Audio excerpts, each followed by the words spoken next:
Buen día a todos. Gracias, Vanessa. No, por favor, ya estaba armando por las dudas. Acá estoy. Ya me puse Ya nerviosa está. porque o sea, obviamente que hay que tener paciencia y esperar, pero ya la vez pasada, con la experiencia que tuvimos, que tuvimos más de, no sé, 20 minutos 20 intentando, minutos esperando. bueno, dije, listo, Sí. otra vez Sí, durmieran sí. acá. Yo ya Y estaba empezando a preparar una. Bueno, por las dudas mando el link. Ahí me está. contó Gabriel que también le había pasado a él, Sí. entonces, bueno, para evitarnos, uy, está saliendo el sol justo ahora, me va a matar acá. Bueno, chicos, ¿cómo estamos? ¿Cómo estamos con las cosas y los bienes? ¿Vieron qué clasificación? Nunca me gustó ese tema. O sea, es como palpable, pero es como mucho tema, mucho articulito. Bueno, es así. A ver, nos despertamos los que quedan ahí dormidos. Nadia, Jazmín, qué linda que está esa foto, pero te quiero ver a vos y a todos los que están ahí. Todos. Bueno, ya me falta poco, porque somos pocos, hemos quedado los buenos nada más. Bueno, ahora vamos a ver justamente todas estas cosas y los derechos de contenido patrimonial que se tienen sobre las cosas, que hemos visto ayer que que podían integrar, hemos visto el régimen jurídico, pero no sé qué le pasó a la cámara. Bueno, te perdono ahí que no puede activar la cámara. Bueno, vamos a ver ahora el conjunto de todos esos bienes y todos los derechos sobre esos bienes materiales que tengan contenido económico y pertenecen a un titular, constituyen el patrimonio, que es una universalidad jurídica. Hoy vamos a hablar del patrimonio y de la función que cumple el patrimonio, la función que cumple y el régimen legal existente, vigente, a los fines de que esa función se pueda concretar, que esa función se pueda cumplir. Después es un tema interesante porque es digamos, siempre digo que el derecho, la parte general del derecho civil, que discute las demás ramas del derecho, no van a volver a ver ustedes el modo de protección del patrimonio, así que tenganlo en cuenta, porque después sí, en todas las demás ramas van a ver la utilidad que tiene, ¿no? Y todas las relaciones jurídicas que se crean en función del patrimonio, y por ende es necesario saber y conocer el modo de protección clara. Bueno, el patrimonio, que es una universalidad jurídica, es un atributo de la personalidad, porque no se concibe personas sin patrimonio. No tiene en el código actual una definición legal, pero sí, por supuesto, en la elaboración doctrinaria de su concepto, sí, el código se ocupa de determinar su función y su protección, ¿no? Podemos decir entonces que el conjunto de derechos de contenido económico que pertenecen a un titular constituye el patrimonio. Y su función es, vamos a ver, la de responder por las deudas de ese titular, cualquiera sean los derechos actuales o futuros que lo compongan. ¿Bien?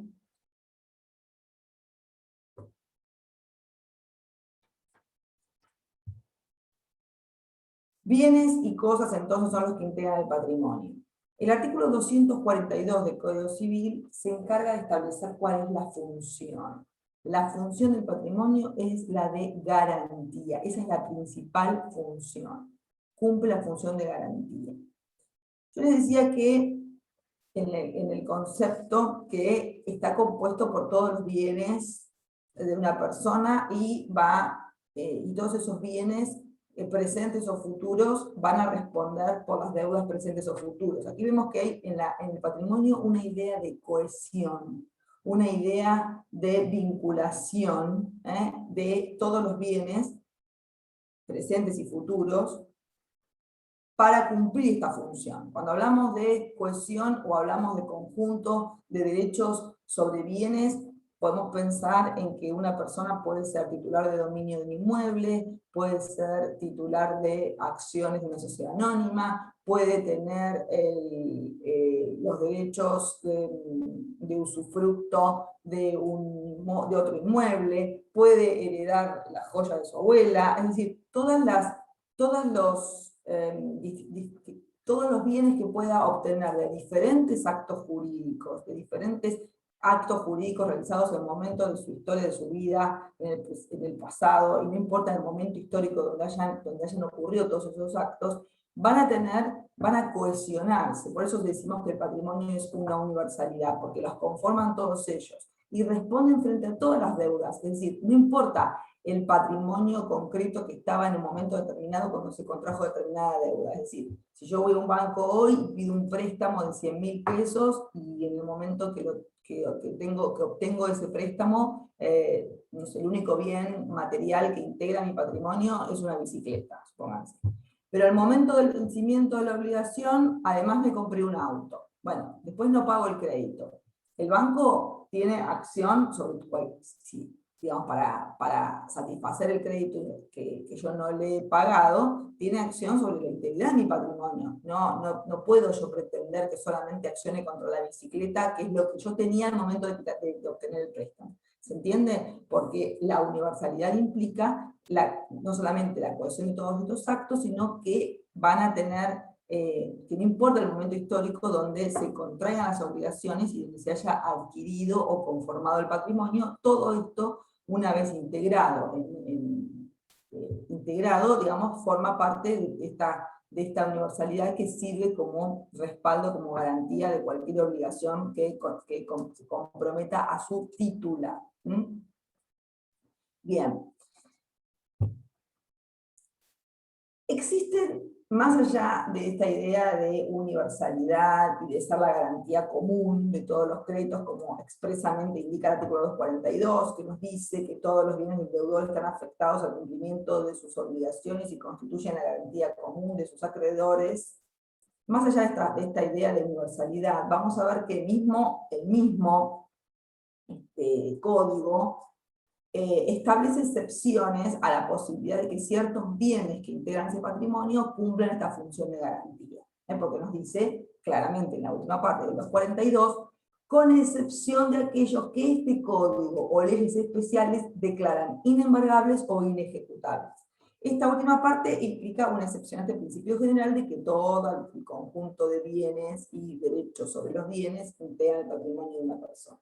Existen bienes, vamos a ver más adelante, para esta misma clase, existen bienes que están excluidos de esta función, que excepcionalmente la ley determina excluidos.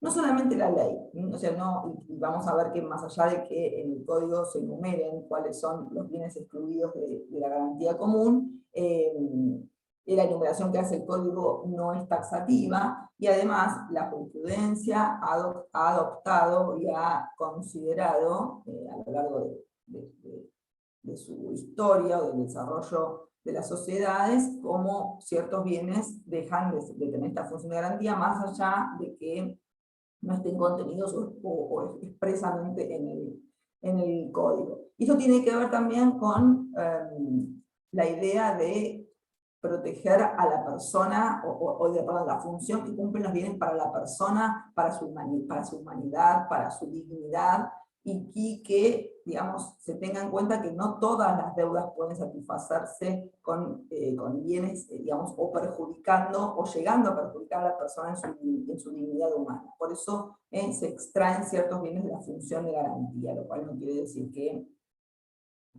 en los demás bienes, o la integridad de los bienes, o la generalidad de los bienes no cumplen esta función, que sí la cumple. Bien, hablamos entonces de que el patrimonio forma una universalidad, pero también tener en cuenta que se regulan ciertos patrimonios especiales, bien, que sí hay en la ley disposiciones en las cuales ciertos patrimonios sirven exclusivamente para satisfacer deudas concretas, y no la generalidad de la deuda de los acreedores. Esto ocurre, por ejemplo, ya con el contrato de fideicomiso, que está regulado en el artículo 1666, que no nos vamos a referir ahora concretamente a este tipo de contrato, porque lo van a ver más adelante y tiene sus complejidades, pero sí se trata, y lo interesante es la incorporación en el Código Civil, se trata de una figura que permite la creación de un patrimonio destinado exclusivamente al cumplimiento de una finalidad, como puede ser la educación de una persona, la formación de una persona, o puede ser el emprendimiento, un emprendimiento inmobiliario, con lo cual toda la actividad que está prevista en ese contrato va a sustentarse con ese patrimonio y que va a servir exclusivamente para satisfacer deudas contraídas para el ejercicio, para el desarrollo de la actividad prevista, ¿bien? Pero no para otras demás que pueda tener el titular. Pero también vemos que existen otro tipo de patrimonios especiales. Por ejemplo, lo vimos con el caso cuando vimos los supuestos de fallecimiento presunto. ¿Se acuerdan que había un periodo de prenotación en el cual ese patrimonio estaba exento de disponibilidad por parte de los presuntos herederos, del presuntamente fallecido, hasta el que vence el periodo de prenotación? Lo mismo ocurre con el patrimonio del causante, es decir, una persona que fallece. Una vez que fallece, hasta que el patrimonio del fallecido, del causante, no es transmitido a los herederos, es decir, a los fines de que los herederos lo incorporen a su propio patrimonio, es decir, hasta que no ocurra lo que se denomina confusión patrimonial, que es la transmisión concreta de los bienes a los herederos, hasta ese periodo el patrimonio del causante forma un patrimonio especial, porque sirve para satisfacer todas las deudas o que haya tenido el causante, pero no existe esta confusión con el patrimonio de los herederos. Por eso se dice que son patrimonios especiales. Pero siempre tienen que partir de una autorización legal, ¿bien? Y implica la independencia del patrimonio en general, pero para el cumplimiento o para responder por determinadas deudas concretas y no por otras que no estén allí previstas. Bien, esta sería una excepción, es decir, la creación de patrimonios especiales que tienen mucha importancia también en el tráfico comercial. Por ejemplo, a veces cuando vimos personas jurídicas, que muchas personas jurídicas se crean para eso, ¿no? Para un emprendimiento concreto y para no afectar el patrimonio de los miembros, ¿no? Para que siempre sea un patrimonio concreto el destinado al cumplimiento de objetivos y no correr riesgo en el patrimonio de los miembros. Bueno, en el tráfico comercial y jurídico es importante que se prevean este tipo de patrimonios especiales para justamente evitar riesgos económicos a las personas físicas que lo integran o a personas que tienen, digamos, un patrimonio más acotado y no afectar la circulación del propio. Pero en principio entonces el patrimonio cumple la función de garantía para la generalidad de los compromisos, de las obligaciones del deudor o de cualquier persona, con las excepciones que vimos respecto a la existencia de patrimonios especiales cuando están autorizados por la ley, y bienes que no van a formar parte del patrimonio porque están excluidos concretamente por disposición de la ley. Bueno, el patrimonio dijimos que es el conjunto de bienes que está compuesto entonces no solamente por cosas, sino por derechos de carácter patrimonial. Es decir, los derechos de carácter patrimonial que implican que tienen un contenido económico que resguardan o, digamos, que es exacto, el derecho implica el reconocimiento a su titular de una vinculación con cosas que le va a proyectar resultados económicos, porque tienen contenido económico. Dentro de los derechos que denominamos derechos patrimoniales, justamente para diferenciarlos de los extrapatrimoniales que vimos derivados, por ejemplo, de los derechos personalísimos, una clasificación autónoma, la de derechos patrimoniales. Dentro de los derechos patrimoniales podemos incluir tres subespecies de derechos.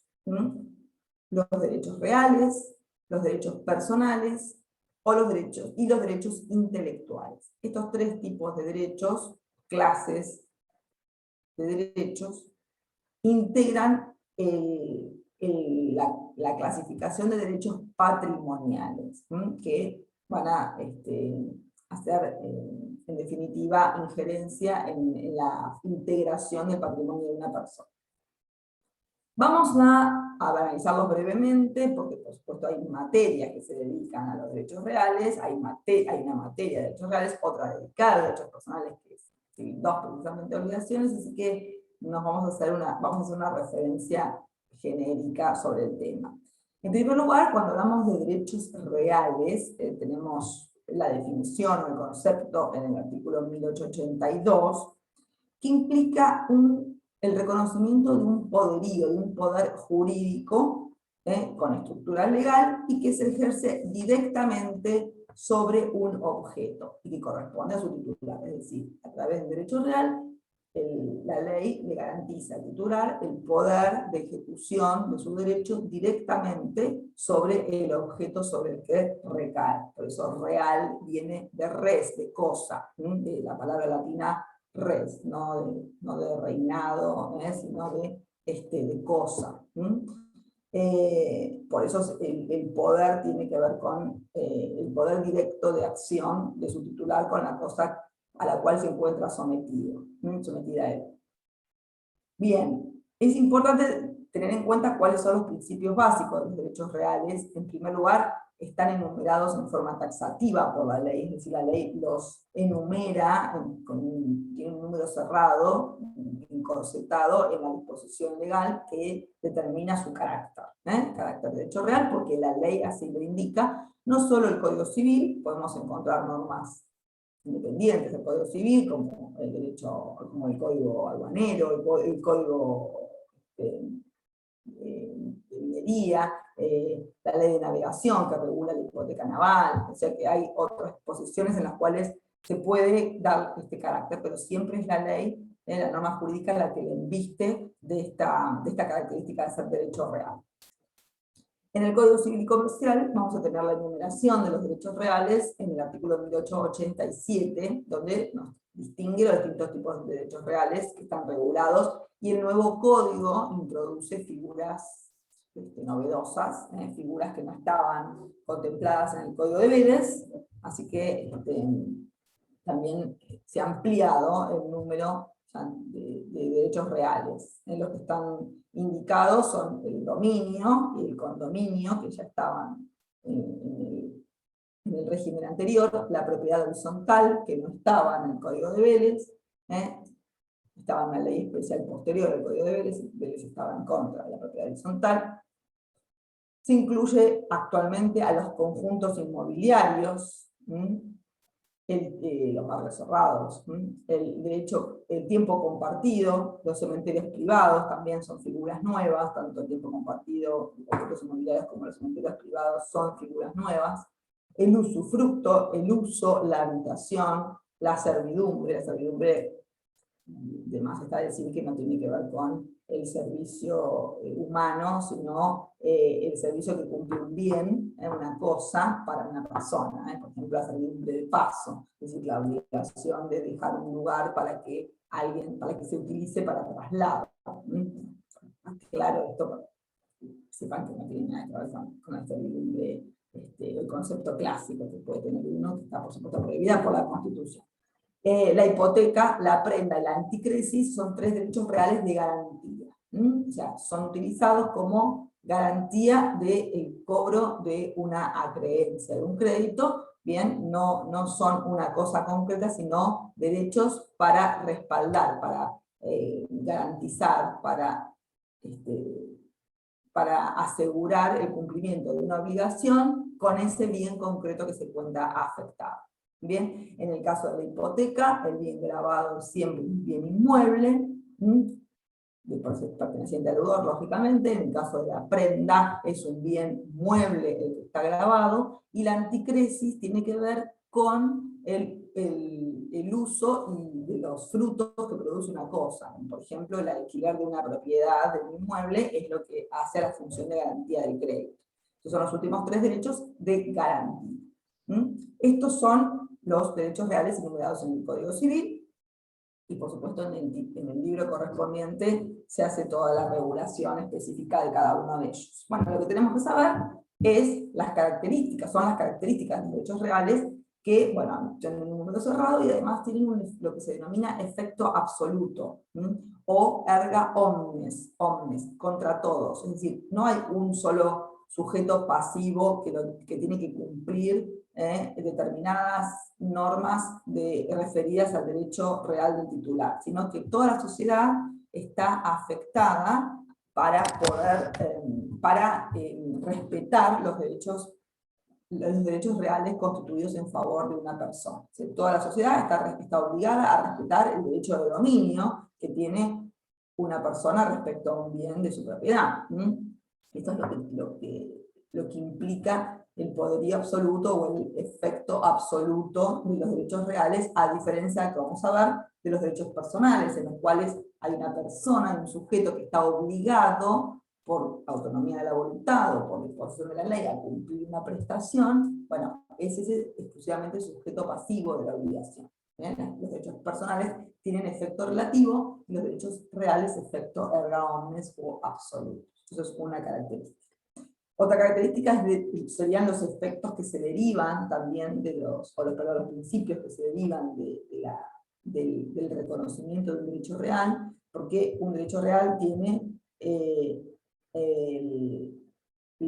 se deriva de un derecho real el derecho de preferencia y de persecución, el ius preferendi y el ius persequendi. Son derechos propios de derechos reales que implican garantizar a su titular el ius persequendi, o el derecho de persecución, es perseguir en poder de quien se encuentre, o ejercer esos derechos en poder de quien se encuentre.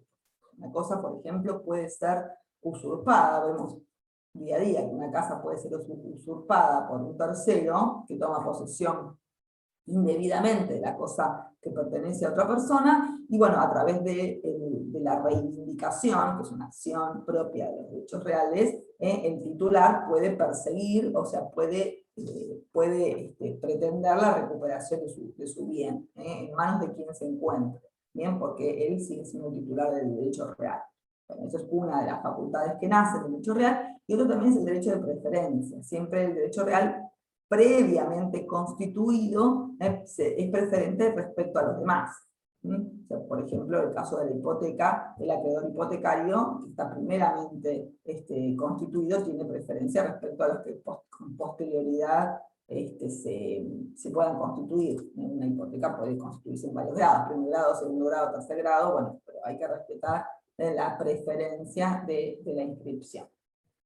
Bueno, estos serían básicamente las características. Toda norma jurídica, también esto es importante, que se dicta en materia de derechos reales, es norma imperativa, es de orden público. También tener en cuenta esta cuestión, es de orden público, es imperativa, y también los derechos reales exigen publicidad. Es decir, que toda constitución de derechos reales debe estar inscripta en los registros públicos pertinentes para darles la oponibilidad a terceros, es decir, para que todos los sujetos conozcan de la existencia del derecho real que pertenece a su titular. El modo es a través de la publicidad registral que opera a través de la inscripción en los registros respectivos. Estas son las grandes diferencias de los derechos reales, que para atender a la ley son un número cerrado, necesitan de publicidad registral, y de ellos se derivan el ius persequendi y el ius preferendi,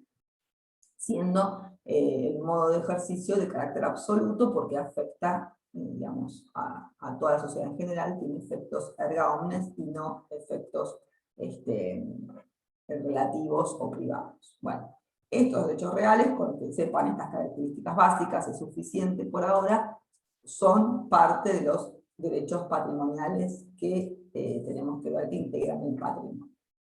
Vamos a la segunda clase de derechos patrimoniales que conforman esta universalidad jurídica que es el patrimonio. Los derechos creditorios, los derechos personales, llamados personales o creditorios. ¿Por qué? Porque se denominan creditorios porque a partir de ellos siempre nace un crédito a favor del sujeto activo de la relación jurídica o del vínculo obligacional. Corro más acá, ya me está por matar el sol. Muy oscura, estoy acá. Muy clara. Un momento me acuerdo, no me mata el sol. Bueno, los derechos personales o creditorios que van a ver ustedes en el próximo civil, que es obligaciones, están regulados a partir del artículo 724, y son nada menos que las relaciones jurídicas que están establecidas entre dos personas o más personas, pero lo importante es que el vínculo que se genera es de acreedor y deudor, sujeto activo, el acreedor, sujeto pasivo, el deudor. Y en virtud de estas relaciones o de estos vínculos, nace en favor del acreedor o del sujeto activo el derecho de exigir de su deudor el cumplimiento de una determinada prestación. Una prestación que puede ser, que es el objeto de la relación jurídica, y que pueden ser la entrega de cosas, una obligación de una, consistente en dar, en pagar, o en realizar determinada conducta humana. Como por ejemplo un oficio, o una actividad artística, o una actividad profesional, pero el contenido de la prestación entonces puede ser un objeto o una conducta humana. Bien, este vínculo, esta relación jurídica, principalmente nace de la autonomía de la voluntad, ¿no es cierto? Los contratos son actos jurídicos que permiten el nacimiento de estas relaciones, de estos vínculos, a través de los cuales nace un crédito a favor de una persona. ¿Bien? O sea, quizás pensamos como más común el supuesto del préstamo de dinero. Yo le presto dinero a fulanito para que tal fecha me lo reintegre, me lo devuelva con un alquiler, con un interés pactado también. Ese es un contrato típico, mutuo se llama, préstamo de dinero, que vincula sin dudas y del cual nace estos derechos personales u obligacionales. Pero hay infinidad de contratos que nacen, como les decía, de la autonomía de la voluntad y por ende son infinitos en cuanto a su posibilidad de creación, siempre que no se transgredan el objeto, siempre que no se transgredan, el objeto lícito, no sean contrarios a la moral y las buenas costumbres, la ley les va a permitir. Porque a diferencia de los derechos reales, los derechos personales o creditorios son de número ilimitado, ¿sí? No los crea. La ley puede determinar el nacimiento de obligaciones, es decir, cuando parten del deber de responder por la actividad o por un acto ilícito que genera daños. Bien, en ese caso, la vinculación no sería a través de la autonomía de la voluntad o de un acto jurídico, sino de un acto ilícito. Es decir, a raíz de un acto ilícito, como fuente de relación jurídica, se genera la obligación de responder y el vínculo obligacional. Por eso, los derechos personales o creditorios pueden nacer de la voluntad de la ley o de una disposición legal, que justamente disponga el deber de responder y genere la obligación, pero siempre basado en una fuente que va a ser, en este caso, un acto ilícito. ¿Sí? Entonces, ¿entienden cómo se puede, digamos, elaborar, o cuál es la fuente de nacimiento de un derecho personal o creditorio? Puede ser la autonomía de la voluntad, es decir, un acto jurídico que lo genera, porque las partes de común acuerdo se ponen, destinan sus voluntades para la creación de ese acto, un contrato, o un acto ilícito, es decir, la violación de la ley por parte de una persona que genera daños a otra, hace nacer el vínculo obligacional por el cual ésta debe responder y reparar los perjuicios ocasionados a través de la suma de dinero, de una compensación que se fijará por el juez. ¿Bien? Esta característica, digamos, vemos las grandes diferencias con los derechos reales en cuanto a su enumeración, porque la enumeración es ilimitada, y también el efecto. Mientras los derechos reales tienen efecto erga omnes, este tiene efecto interpartes o relativo, es decir, solamente involucra a los sujetos que ab inicio aparecen en la relación, ya sea porque los crearon voluntariamente, como los contratos, o porque uno es autor de un acto ilícito y el otro víctima del acto ilícito, o sujeto pasivo. Estos supuestos son solamente ellos los obligados o los vinculados, no la generalidad de la sociedad, como en el caso de los derechos reales. ¿Vamos bien? ¿Vamos bien?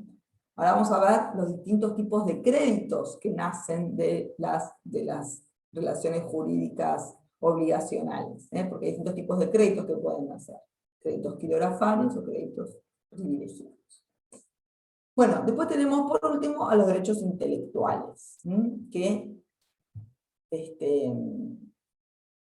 que parten de que también es un derecho patrimonial, pero que tiene el autor de una creación propia de su intelecto, de la cual puede obtener un provecho económico o patrimonial. Es decir, la ley garantiza al autor de una obra, fruto de su intelecto, que puede ser una obra artística, puede ser literaria, científica, profesional, puede ser cultural, cualquier tipo de obra de esta característica, le garantiza la posibilidad de obtener un provecho económico en beneficio propio, siempre dentro de los límites marcados por el ordenamiento jurídico. Bien, vamos a ver este concepto o esta función que cumple el patrimonio como generalmente se dice, coloquialmente se dice, la prenda común de los acreedores. En el lenguaje coloquial muchas veces se dice esto, que el patrimonio es la prenda común de los acreedores. ¿Qué significa esta frase? Significa que es el patrimonio el que cumple la función de garantía, ¿bien? Y esto también ha llevado desde los inicios de la legislación, bueno, ustedes no han estudiado derecho romano, pero ha sido muy interesante ver la evolución que ha tenido la legislación en materia de generar este principio de que el patrimonio cumpla esta función de garantía y sea solo el patrimonio, porque antes, en los comienzos del derecho romano, era no solamente el patrimonio, sino la persona del deudor que respondía justamente con su libertad o con su propio físico al cumplimiento de las obligaciones en caso de carecer de bienes para satisfacer al acreedor. Entonces, ha habido un quiebre muy importante en el derecho romano, cuando la evolución del derecho romano en la época de la República, cuando se determinó justamente la creación del patrimonio como única garantía de los créditos. ¿Bien? Y nuestra Constitución Nacional también lo prevé, porque en nuestra Constitución está prohibida la prisión por deudas. Es decir, no va a ser nunca la libertad de un sujeto la que responda por los compromisos asumidos, sino su patrimonio, sus bienes. ¿Bien? Más allá de que pueda haber tipificaciones de delitos patrimoniales como la estafa o el lavado de dinero o la evasión fiscal. Bueno, estos son delitos tipificados que, digamos, la conducta en sí, que por supuesto genera obligaciones patrimoniales, es la que está penada por la ley, pero no el incumplimiento de una obligación puede generar una satisfacción a través de la privación de la libertad. Bien, vamos a ver cuáles son las consecuencias de que este patrimonio sea la prenda común de los acreedores o cumpla esta función de garantía, porque de este principio básico se derivan consecuencias que va a tener que ver con las herramientas que el ordenamiento prevé para hacer efectivo este principio y otorgarle al acreedor justamente las acciones y medidas que permitan hacer efectivo este principio, porque si no quedaría en una teorización, y sí, bueno, es el patrimonio, pero ¿qué implica? ¿Cuál es la implicancia jurídica de que el patrimonio tenga esta función de garantía? ¿Qué herramientas, qué acciones otorga la ley para hacer efectivo el principio? Es lo que vamos a ver. Primero yo les decía que del vínculo obligacional, o sea, de los derechos personales, podían salir distintos tipos de créditos. Distintos tipos de créditos. Por eso hay que distinguir las distintas especies de créditos. Se denominan créditos quirografarios, se clasifican, perdón, en créditos quirografarios o comunes y créditos privilegiados. Y también hay créditos que son de garantía real. ¿Bien? Hay tres tipos de créditos entonces: quirografarios o comunes. Este término difícil de decir quirografario, bueno, pueden decir, bueno, común, pero es lo mismo y se utiliza mucho realmente, que el término quirografario es un término que se utiliza, por eso lo tienen que saber, a pesar de que sea medio difícil. Privilegiados o créditos con garantía real. Bueno, primero partimos de la idea siempre de un principio de igualdad de los acreedores, es decir, generalmente esta necesidad de diferenciación de los créditos o de determinación de qué clasificación podemos decir que hay un crédito, tiene que ver con supuestos en los cuales el patrimonio del deudor es insuficiente para cumplir con todos los compromisos. Esto puede ocurrir que el patrimonio sea, por supuesto, acotado en cuanto a su composición y la cantidad de bienes que lo componen no es suficiente para garantizar la cantidad de compromisos, de obligaciones o de deudas que este mismo deudor posee. En estos casos es muy importante diferenciar los tipos de créditos que van a pretender satisfacer sus acreencias con ese patrimonio acotado o limitado. Aquí es donde juega la necesidad de diferenciarlos, porque si no hay problemas o no hay inconvenientes del cumplimiento de las obligaciones por parte del deudor, no aparecen esta necesidad de distinción, sino de lo contrario es necesario. Por eso, en principio, reina, digamos, la idea de igualdad patrimonial, es decir, que todos los acreedores frente al deudor tienen la misma, digamos, el mismo estándar o la misma categoría, pero ese es el principio general, por eso los créditos en principio son quirografarios o comunes, ¿bien? Excepcionalmente, cuando la ley así lo determina, tienen el carácter de privilegiados, ¿bien? Y la característica de ser uno u otro que implica el crédito común o quirografario está carente de preferencia de pago o de preferencia de cobro. Es decir, el acreedor quirografario está en un pie de igualdad con los demás y no tiene, digamos, en su crédito ninguna preferencia ni privilegio justamente para cobrar con anterioridad a los demás. En cambio, el acreedor privilegiado sí tiene esta preferencia de cobro respecto a otros. Bien, lo importante tener en cuenta es que el privilegio, este derecho de preferencia respecto a otros, lo da exclusivamente la ley. Es decir, es la ley la que dice que determinado crédito es de carácter privilegiado, ¿sí?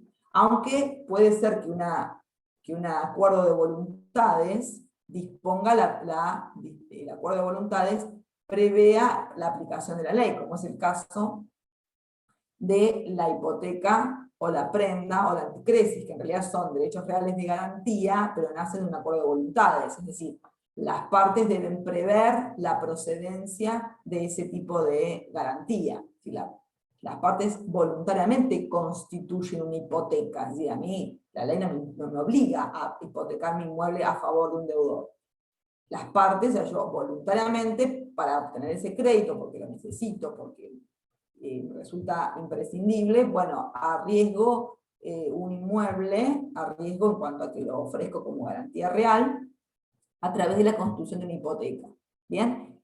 La creación de la hipoteca va a ser voluntaria porque parte de un acuerdo de voluntades, pero la ley impone que la elección de este mecanismo de garantía genera un privilegio real a favor del acreedor. Es decir, que el acreedor va a ser privilegiado al cobro respecto a cualquier otro en relación al inmueble gravado o afectado al derecho real de hipoteca. Bien, entonces el privilegio, artículo 2573, es la calidad que corresponde a un crédito de ser pagado con preferencia a otro y resulta exclusivamente de la ley. Esta es otra característica que nace también del 2574, del artículo 2574. ¿Bien? Entonces son exclusivamente creados por la ley, son accesorios del crédito y de interpretación restrictiva. Bien, entonces, ¿cuáles son? Bueno, vamos a encontrar los créditos a favor del fisco, los gastos de última enfermedad, que genera la última enfermedad, la atención médica de una persona, van a tener preferencia de cobro respecto a los demás, porque justamente la ley al darle este carácter de privilegiado, está protegiendo una función subyacente de ese crédito. Por ejemplo, al determinar que tiene privilegio los gastos de última enfermedad de una persona, está privilegiando que la atiendan a esa persona, que reciba la atención médica, y que quien le preste esa atención médica no tenga temor a que no va a poder cobrar los honorarios derivados de su atención, no sé si me comprende. Entonces, se privilegian justamente un crédito en función a la significancia social de ese crédito. Lo mismo ocurre con los impuestos tienen preferencia de cobro porque justamente son imprescindibles para satisfacer necesidades sociales como educación, como seguridad y demás.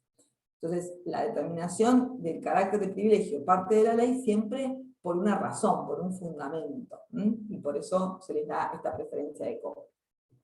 Salvo el caso de los derechos de garantía, como la hipoteca y la prenda y la anticresis, que si bien no responden en principio a satisfacer necesidades más importantes o de mayor jerarquía, la ley las dispone, las regula, ¿para qué fines? Para dar una herramienta de facilidad de crédito. Bien, sabemos que la obtención del crédito es complicada, ¿no? ¿Por qué? Porque obviamente quien presta dinero quiere asegurarse de cobrarlo, y en situaciones digamos, donde hay poca liquidez, donde hay se corta la cadena de pagos, donde hay poca actividad económica, el crédito es un bien muy preciado, no se da crédito así nomás, y el acreedor, antes de prestar su dinero, quiere asegurarse que se lo van a devolver.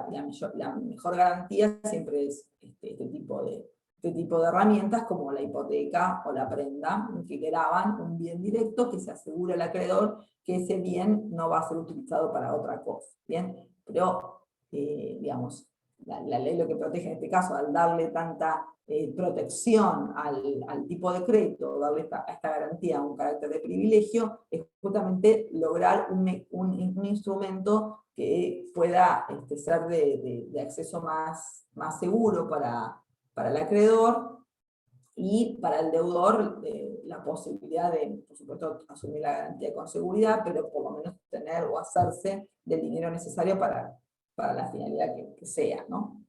Estas serían las razones. Bueno, ahora vimos los distintos tipos de crédito, los créditos crediorafarios que están desnudos de privilegio y no tienen una preferencia de cobro como las anteriores, están obligados a concurrir o a cobrar lo que se denomina a prorrata, cobran en proporción al monto de ese crédito cuando es necesario hacer ejecuciones colectivas, es decir, cuando el deudor tiene una impotencia patrimonial y no puede satisfacer todos los créditos o todos los compromisos a los que asumió. Entonces, en ese supuesto, todos los acreedores crediorafarios cobran en forma proporcional a su crédito, ¿no? No tienen seguridad de cobro íntegro, muchas veces hasta no llegan a cobrar, porque primero siempre se satisfacen todos los créditos privilegiados. Bueno, hasta acá, ¿cómo vamos? ¿Están comprendiendo? ¿Tienen alguna duda terminológica? ¿También? Porque ahora vamos a adentrarnos a las medidas concretas que el ordenamiento jurídico prevé para hacer efectiva esta función de garantía, o esta función de garantía que cumple el patrimonio del cumplimiento de las obligaciones asumidas. ¿Cómo se efectiviza esta idea o esta noción de que el patrimonio responde por todas las deudas o compromisos del titular? ¿Cómo se efectiviza? Se efectiviza a través de la organización o la regulación de acciones y de medidas.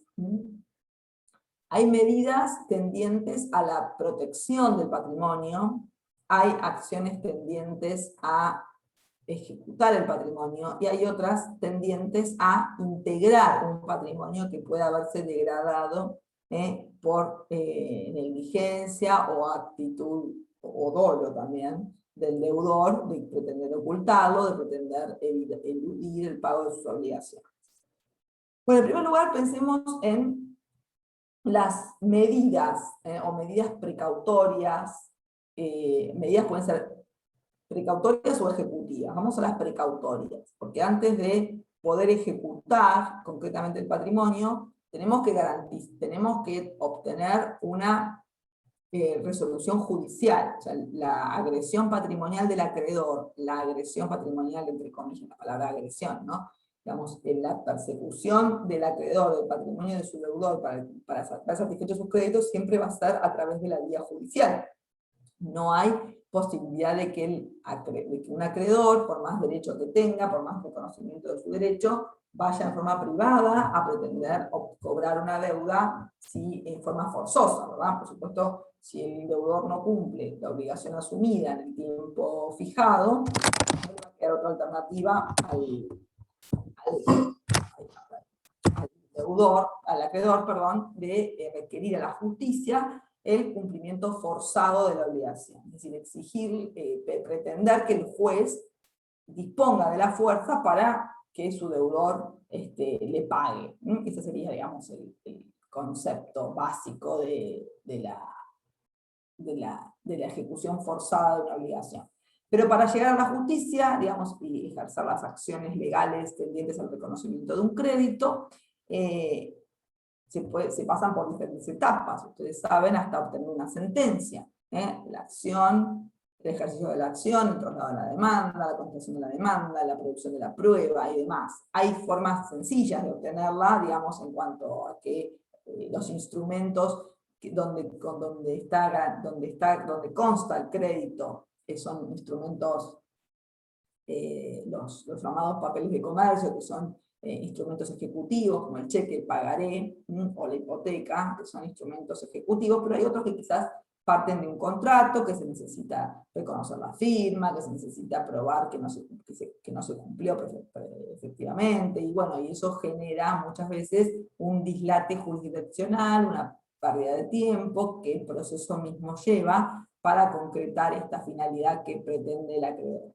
Durante todo ese proceso, hasta obtener la sentencia, puede pasar mucho tiempo y puede pasar también que el deudor, consciente de que en algún momento va a tener que pagarlo porque la sentencia así lo obliga, vende su patrimonio, lo grava con otras hipotecas, lo cede o lo pone en riesgo, y por ende esto puede perjudicar eventualmente al acreedor, que si cuando tiene una sentencia favorable no tiene patrimonio para ejecutar, se va a ver perjudicado, se va a ver imposibilitado de cobrar su crédito. Para estos supuestos, la ley otorga al acreedor la posibilidad de utilizar lo que se denomina medidas cautelares. Medidas cautelares que lo que hacen es cautelar o proteger el cumplimiento de una posible sentencia favorable. Y estas medidas cautelares se las dicta el juez en el marco del proceso en el cuya búsqueda es, finalidad es obtener el reconocimiento de un crédito, pero dentro de ese mismo proceso el juez puede ordenar estas medidas cautelares para asegurar el cumplimiento de una eventual sentencia favorable. ¿Cuáles son las medidas cautelares? Las más conocidas: el embargo y la inhibición general de bienes. Bien, estas medidas de carácter cautelar, lo que hacen, se dictan en un proceso, en el marco, de un proceso a pedido siempre del acreedor y siempre que se den ciertos recaudos, porque ¿qué implican? Una especie de adelantamiento de justicia. El juez todavía no dictó una sentencia favorable, pero hay elementos que se denominan verosímiles, es decir, no ciertos, pero con grado de verosimilitud para convencer al juez de que el acreedor puede llegar a tener razón. Bien, todavía no se definió el juez porque lo va a hacer en el momento de la sentencia, pero hay elementos que le puedan permitir vislumbrar un grado de veracidad en las pretensiones del acreedor. Si esto se concreta, si los recaudos se cumplen en cuanto a verosimilitud del derecho, se acredita el peligro en la demora, es decir, ¿por qué si no tengo este embargo me puedo ver perjudicado? Eso lo tiene que solicitar el acreedor y demostrarle al juez. El juez puede dictar, aún antes de la sentencia, este tipo de medidas que cautelan su crédito. ¿A través de qué? De la inmovilización del patrimonio del deudor hasta tanto se satisfaga el crédito, se dicte sentencia favorable y se satisfaga el crédito, o eventualmente se pierda la demanda, es decir, se rechace la pretensión del acreedor y en ese caso se levante la medida. Bien, el embargo implica la inmovilización de disposición patrimonial de un bien concreto, que puede ser un bien mueble o un bien inmueble, pero individualizado. ¿Bien? Y a través del embargo, el deudor, perdón, o titular del bien se va a ver impedido de venderlo, de constituir derechos reales sobre el mismo, de cederlo, de donarlo, ¿bien? No de usarlo, lo puede seguir utilizando porque el bien sigue en su posesión, pero se le limita la posibilidad de disponer del mismo para que no salga del patrimonio del deudor, para que se mantenga en el patrimonio del deudor hasta tanto se dicte sentencia. ¿Bien? Esta sería una de las medidas más utilizadas, que es el embargo. Y otra medida cautelar también muy utilizada es la inhibición general de bienes, que es una medida ya que afecta la totalidad del patrimonio de bienes que componen bienes registrables del deudor. Es decir, el deudor no podría disponer de ninguno de sus bienes hasta tanto se dicte la sentencia y se satisfaga el crédito, porque en realidad es más gravoso, por supuesto, la medida es más gravosa porque afecta la generalidad y no solamente un bien individual como el embargo, pero también se da solamente cuando se desconocen los bienes individuales que integran el patrimonio del deudor. ¿Bien? Estas son las medidas más comunes, hay otras medidas, la intervención judicial de una sociedad, hay muchas medidas que, digamos, que no necesitan de una regulación específica, es decir, el juez las puede crear a medida, valga la redundancia, es decir, teniendo en cuenta la situación particular que encaje y que sea más efectiva. Pero las más comunes que están reguladas, sí están reguladas, son el embargo inicio. Medidas cautelares, protectoras, que no causan estado, es decir, no definen una situación, no le dan la razón al acreedor hasta que no tenga la sentencia, pero lo que hacen es proteger que eventualmente esa sentencia favorable se pueda cumplir. ¿Bien? ¿Hasta acá seguimos?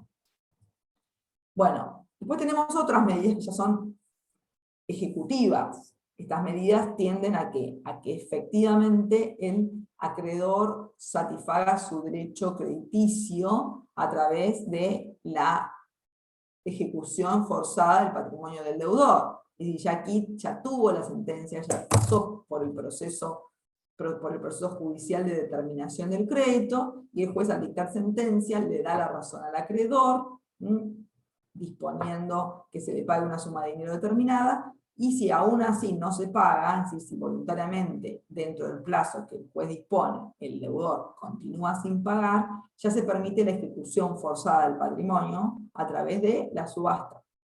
Si se tiene que subastar públicamente algún bien que pueda satisfacer ese crédito. Ahí es cuando se subasta ese bien y se procede a liquidación, si se convierte un bien inmueble en una suma de dinero a través de la liquidación del mismo, que cuando el comprador compra, ese dinero del precio de subasta se deposita en el juzgado, ahí es donde se hace la determinación del orden de privilegios. Es decir, antes de pagarle al acreedor, es obligación para el juez determinar el orden de privilegios y ver qué créditos van a cobrar primero.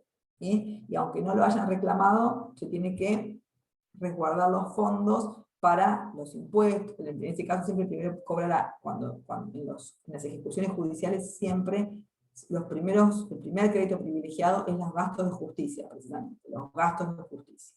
La tasa de justicia, los honorarios del martillero que vendió el bien, los honorarios del abogado que llevó a subasta el bien, esos son los primeros que cobran. Y luego los demás, los impuestos, las expensas y demás.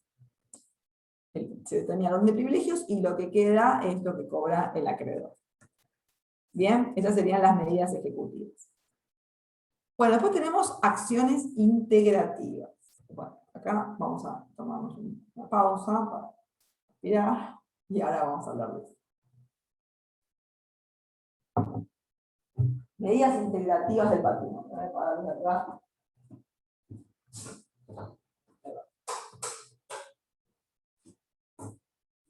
Bueno, cuando hablamos de medidas integrativas, ¿de qué partimos o de qué base partimos? Partimos de una maniobra que realiza el deudor, o maniobras que realiza el deudor, pretendiendo desintegrar su patrimonio, o envilecer su patrimonio, empobrecer su patrimonio, no porque quiera ser pobre o porque quiera, no porque quiera ser pobre, sino porque quiera parecer pobre, parecer más pobre, y evitar así el cumplimiento de sus obligaciones. Es decir, que el deudor puede realizar maniobras tendientes a evitar el cumplimiento de sus obligaciones. Puede realizar esas maniobras. ¿En qué consisten esas maniobras? Y puede ser que se apure y venda bienes de su propiedad, que las venda para obtener el dinero, y ustedes saben que el dinero, por supuesto, es mucho más difícil de localizar que un bien inmueble que está registrado, y que por ende es fácilmente detectable por el acreedor.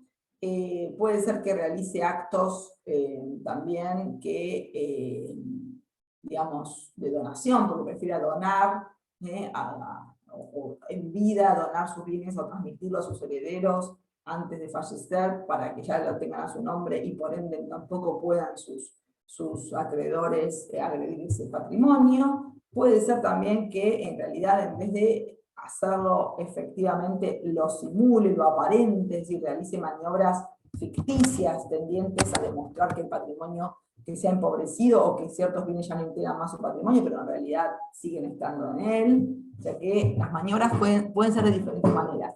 Otras cosas que puede hacer el deudor para evitar el cumplimiento de sus obligaciones es omitir realizar actos que podrían hacer incrementar su patrimonio. Es decir, puede ser que el deudor tenga compromisos para cobrar él y evite hacerlos, que se tiene una propiedad que la tiene alquilada, pero no la alquila porque todo lo que ingrese de ese alquiler me lo van a detectar, no cobra los alquileres porque cuando ingresen los alquileres me los va a cobrar mi acreedor, entonces ni los voy a cobrar. O puede ser que, no sé, compró por boleto de compraventa una casa y nunca la escrituró. Bueno, tengo el boleto, tengo el uso y goce de la casa, pero como no está escriturada, no puede detectarse patrimonialmente y no puede detectarse registralmente, y el acreedor la va a poder embargar ni la va a poder subastar. Entonces, todas estas actitudes o maniobras que pueda, digamos, que estén en mente del deudor, que pueda realizar un acreedor, lógicamente un deudor, una persona que actúa de mala fe, ¿no? Tendiente a eludir el cumplimiento de sus obligaciones. Todas estas cuestiones obviamente pueden afectar la cobrabilidad de los créditos. Y si decimos que el patrimonio es garantía de los créditos, es lógico que el ordenamiento jurídico prevea estas posibles maniobras y la solución de las mismas para justamente evitar que el acreedor se encuentre perjudicado y no cobre sus créditos. Entonces, por eso el código regula una serie de acciones para evitar o para amenguar de algún modo este tipo de maniobras.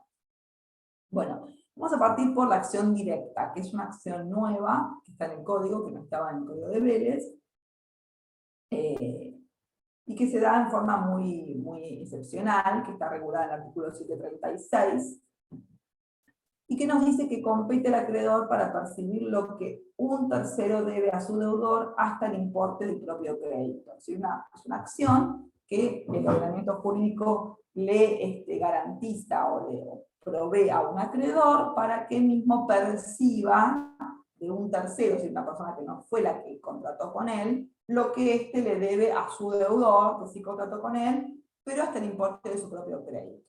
Esto se da, por ejemplo, en casos muy específicos, o sea, como el supuesto de, o sea, no es que puede ir al empleador directamente, decir, no cobro el sueldo, yo no lo cobro, y va a cobrarle el sueldo el acreedor porque no lo quiere cobrar. No, eso no es la acción directa, digamos, no está permitida para este caso, sino para casos especiales, como por ejemplo el subcontrato de alquiler.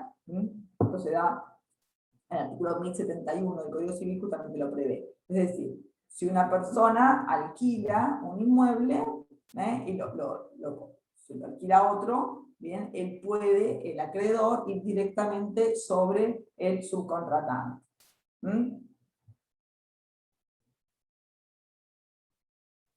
Siempre está limitado al monto del crédito. Él no puede excederse al monto del crédito, si no alcanza, obviamente, el dinero, no puede al tercero que no se obligó con él exigirle más de lo que le debe a su propio deudor. Bien, si lo que tiene el acreedor, si la deuda con el acreedor es mucho mayor, bueno, tendrá que limitarse al monto de lo que se le debe a su deudor y por lo menos accionar directamente en ese caso.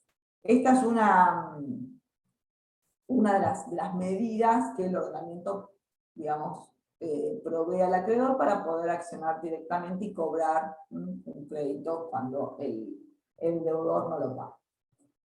Otra de las acciones es la acción subrogatoria, también llamada acción oblicua, no es subrogatoria u oblicua, está regulada a partir del artículo 739. ¿Y qué permite esta acción subrogatoria? Justamente subrogarse significa ponerse en el lugar del otro, ¿no? Entonces permite que el acreedor se ponga u ocupe el lugar de su deudor para el ejercicio de acciones que le permitirían incrementar su patrimonio y que el deudor no realiza justamente por desidia o por negligencia o voluntariamente porque sabe que del ejercicio de sus acciones se va a derivar ¿qué? El cobro del crédito por parte de su acreedor. Entonces, por ejemplo, como el ejemplo que les di antes, el supuesto que una persona tenga por boleto de compra-venta comprado un inmueble, pero nunca lo escriture. No lo escritura porque sabe que si lo escritura, ese inmueble va a ser detectado por el acreedor y eventualmente ejecutado por el acreedor. La acción subrogatoria lo que permite, luego de, por supuesto, intimar a la acreedora que lo haga, a su deudora que lo haga, es ponerse en el lugar de él, es asumir el rol que tenía el deudor en esta acción de escrituración, por ejemplo, ¿bien? Es asumir el rol que no estaría ocupando el deudor y exigir directamente la escrituración del bien para su deudor. Es decir, el acreedor lo que hace es intimar al deudor a que escriture el bien, a que ejerza la acción de escrituración para lograr que el bien que compró por boleto sea escriturado y eventualmente cobrado, embargado y luego subastado por el acreedor, y ante la negativa del deudor a hacerlo, porque sabe que si lo hace ocurre esto, como él decía, que es que su bien se vaya a su acreedor. En ese caso asume este rol en la acción subrogatoria, exigiendo la escrituración a favor de su deudor, y después tiene que hacer otra acción además, la subrogatoria, que es la del cobro de su crédito, ¿no? Pero él lo que hace es ponerse en el lugar, asumir un rol que está dejado de lado, que está omitido por el deudor para incrementar el patrimonio o para integrar un patrimonio que el deudor pueda, digamos, no tenga interés en conformar. Bueno, después tenemos otra acción integrativa, que es la acción de simulación. Esta acción, tanto la de simulación como la revocatoria que vamos a ver ahora, que voy a nombrar ahora, son acciones que las vamos a ver muy detenidamente en otra parte del programa, cuando veamos ineficacia de los actos jurídicos. Vamos a ocupar estas acciones de forma más específica. Así que ahora nos vamos a limitar a enumerarlas como dentro de este tema relacionado con la protección del patrimonio. En el caso de la simulación, partimos de una conducta del deudor, también reprochable, que lo que hace es aparentar insolvencia. En realidad, el deudor, a través de actos ficticios, quiere mostrarse insolvente. Pero los actos que realiza en realidad no son reales, sino como su palabra lo indica, son simulados, son ficticios. Ocultan otro verdadero, que es que su patrimonio sigue igual, ¿no? Que no ha sido envilecido. La acción de simulación está regulada en el artículo 333 y en adelante, que nos indica que hay simulación cuando se encubre el carácter jurídico de un acto bajo la apariencia de otro, cuando un acto contiene cláusulas que no son sinceras o fechas que no son verdaderas, o cuando se transmite a personas que en realidad no se están transmitiendo derechos. O sea, en el caso de la simulación, en el supuesto que nos interesa hoy, que es evadir el cumplimiento de las obligaciones, lo que haría el deudor, la maniobra ficticia, sería vender un inmueble o donar un inmueble, pero en realidad a una tercera persona que en realidad no es tal, es decir, no existe, es ficticia. O sea, o existe, no es que no exista, sino que la operación en sí es ficticia. ¿Por qué? Porque no se concretó en realidad esa venta. Es decir, yo simulo que vendí mi propiedad, pero en realidad tengo, bueno, persona que se la vendí, supuestamente, que algún amigo, alguna persona de mucha confianza, un contradocumento donde se determina que esa venta o esa operación en realidad es simulada. Ya vamos a ver más adelante los tipos de simulación. Hay simulaciones que son lícitas, que están permitidas por la ley, y otras que son ilícitas. En este caso, si la simulación se realiza a los fines exclusivos de eludir el cumplimiento de una obligación, estamos en presencia de una simulación ilícita. Y este carácter de simulación le da derecho al acreedor a ejercer la acción, que es la acción de simulación, tendiente a ¿qué? Tendiente a determinar o a anular el acto jurídico simulado. Bien, que se anule esa operación de venta ficticia y se permita que el bien que había salido del patrimonio del deudor a través de ese acto jurídico simulado vuelva a su patrimonio y por ende pueda ser eventualmente garantía del crédito del acreedor. Bien, así es la operatoria a grandes rasgos de la acción de simulación, con muchas particularidades que vamos a ver más adelante. No me voy a detener ahora en eso porque ya les digo, este tema lo vamos a ver más adelante. Y después tenemos, por último, en estas acciones integrativas del patrimonio. Fíjense que son integrativas porque justamente lo que está haciendo el deudor es tratando de que su patrimonio se diluya, tratando de que su patrimonio se desintegre para que no cumpla la función de garantía, ¿no? Y por último tenemos la acción revocatoria. En este supuesto, lo que hace el deudor, o la maniobra que realiza el deudor directamente, es la de vender, la de disponer de su bien provocando su insolvencia. Es decir, yo tengo, no sé, un departamento, un auto, y debo 10 millones de pesos. Y bueno, debo 10 millones de pesos y tengo solamente un departamento y un auto.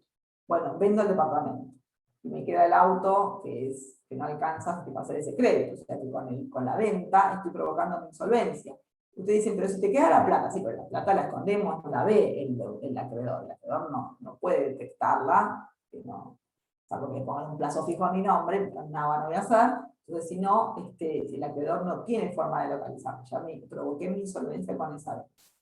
Entonces, la acción de revocatoria lo que permite, o también llamada de fraude, permite ya lograr la inoponibilidad de esa disposición. En realidad la venta es real, no es ficticia, como en el caso de la simulación, es real, pero está dispuesta a los fines de provocar la insolvencia. Cuando esto está demostrado, que no es fácil demostrarlo, pero bueno, por lo menos está prevista la posibilidad, cuando se demuestra, digamos, esta intencionalidad y que el acto está dispuesto específicamente a provocar la insolvencia del deudor y hay connivencia con el adquirente, la ley permite, a través del ejercicio de esta acción, lograr la inoponibilidad a favor del acreedor. Es decir, que el acreedor no se ve afectado por la venta. Y por ende, quien compre ese bien, debe o bien pagarle al acreedor o volver ese bien al patrimonio del deudor a los fines de ser ejecutado. Eso es lo que implica la inoponibilidad a través del ejercicio de la acción de fraude, o acción pauliana también se llama, porque la creó el pretor Paulo en la época de los romanos, se llama pauliana. Pauliana, fraude o revocatorio. Bueno, estas acciones que vimos, la acción de simulación o la acción de fraude, en definitiva son acciones que pretenden esta función, lograr que el patrimonio originario que el acreedor tuvo en cuenta a la hora de otorgar el crédito, a la hora de hacer el compromiso, se mantenga a la hora de cumplir los compromisos asumidos. ¿Bien? ¿Me siguen? ¿Vamos bien? Bueno, terminamos. Lo único que terminamos, que me quedó pendiente, tener en cuenta, pero lo van a leer ustedes después en el código, es cuando dijimos que, ¿se acuerdan que dijimos que hay bienes que están excluidos de la función de garantía? Así que a partir del 743, que nos dice que los bienes presentes y futuros del deudor constituyen la garantía común de sus acreedores, y que puede exigir la venta judicial de los mismos, a partir del 744 ya enumera los bienes que estarían, por cuestiones humanitarias, exentos de esta función de garantía, ropas y muebles de uso indispensable del deudor, instrumentos necesarios para el ejercicio personal de la profesión, sepulcros afectados a su destino, bienes afectados a cualquier religión reconocida por el Estado, derechos de usufructo, uso y habitación, Indemnizaciones que correspondan al deudor por daño moral. Esto es nuevo. Las indemnizaciones por daño moral o daño material derivados de lesiones a su integridad psicofísica, indemnizaciones por alimentos, bueno, todos estos enumerados y que ya les decía anteriormente no son excluyentes de otros bienes que la jurisprudencia determine como inembargables, estarían exentos de esta función de garantía por la finalidad que tienen estos bienes en cuanto a la dignidad del propio deudor, muchas veces la dignidad humana del deudor y la necesidad de contar con lo mínimo indispensable para su subsistencia, ¿no? O el decoro, como se habla de, también está el salario mínimo vital y móvil, la jubilación mínima, son justamente inembargables, aunque no estén contenidos expresamente en el Código Civil, pero sí en otras normas. ¿Bien? Y además, tener en cuenta que la vivienda, es decir, un inmueble que cumple la función de vivienda, también tiene protección cuando se la afecta a estos fines. Debe haber una afectación, un acto, o sea, digamos, no todo inmueble por ser vivienda, per se tiene esta protección. Para eso hay que constituirla como, antiguamente era bien de familia, ¿se acuerdan? Antiguamente se hablaba de la constitución de bien de familia, el nuevo código habla de la afectación de la vivienda. Y no es necesario, por el nuevo código, que haya una familia, que la vivienda esté ocupada por una familia, no es necesario. Se prevén nuevas formas de construcciones familiares y la vivienda tiene este rol, más allá de que sea para contener familia, y el grupo beneficiado, lo importante es que la habite y que cumpla este rol de vivienda. Bueno, a partir del artículo 244 encuentran la regulación de la protección a la vivienda, que necesita la inscripción de la afectación concreta. ¿Para qué? Para eludirla de la agresión de los acreedores, para que la vivienda no sea tomada como garantía del crédito para todas las deudas, por supuesto, posteriores a la afectación, ¿no? Las anteriores a la afectación no van a verse protegidas por esta regulación, sino todas las posteriores.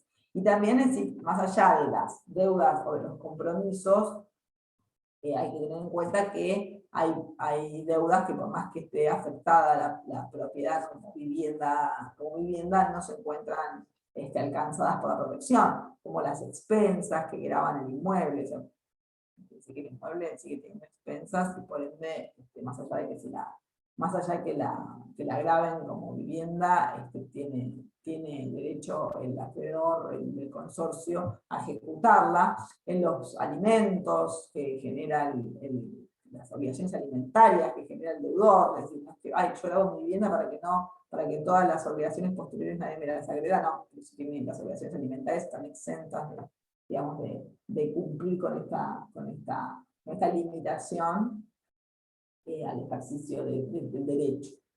Bueno, esto lean ustedes la regulación del código a partir del 244, y bueno, cualquier duda me la consultan, pero no le voy a ofrecer demasiadas dudas, más que nada para saber qué bienes están excluidos de todo esto que hemos visto en cuanto a la integración del patrimonio de una persona y la función de garantía que cumple. Bueno, si tienen alguna duda, los veo muy calladitos, alguna pregunta. Nada, muy calladitos. Bueno, chicos, nos vemos la próxima entonces. Chao, profe. Chao, profe. Gracias. Chao, profe, gracias. Chao, profe, gracias.